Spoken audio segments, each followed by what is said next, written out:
मागासवर्गीय अधिकारी कर्मचारी यांच्या विविध समस्याबाबत कास्ट्राईब संघटना सतत प्रयत्नशील असते। त्यास अनुसरून राज्याचे ग्रामविकास व पंचायत राज तथा सोलापूर जिल्ह्याचे पालकमंत्री जयकुमार गोरे यांना भेटून कास्ट्राईब जिल्हा परिषद कर्मचारी संघटनेचे जिल्हाध्यक्ष अरुण क्षीरसागर यांनी निवेदन दिले।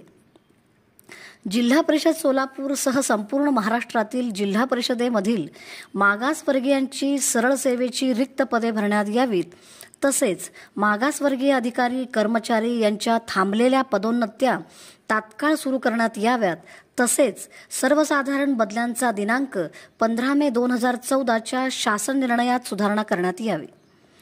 तसेच जिल्हा परिषदमधील कर्मचाऱ्यांना स्थापत्य अभियांत्रिक सहाय्यक पदावर पदोन्नती किंवा समायोजन करण्यात यावे अशी मागणी करण्यात आली। याबाबत पालकमंत्री गोरे यांनी सहानुभूतीचा विचार करू असे आश्वासन दिले। या प्रसंगी संघटनेचे मुख्य संघटक चंद्रकांत होळकर, कोषाध्यक्ष कल्याण श्रावस्ती, रामदास गुरव, मकरंद बनसोडे, नागनाथ धोत्रे, संतोष जाधव, उमाकांत राजगुरू, चेतन भोसले आदी उपस्थित होते।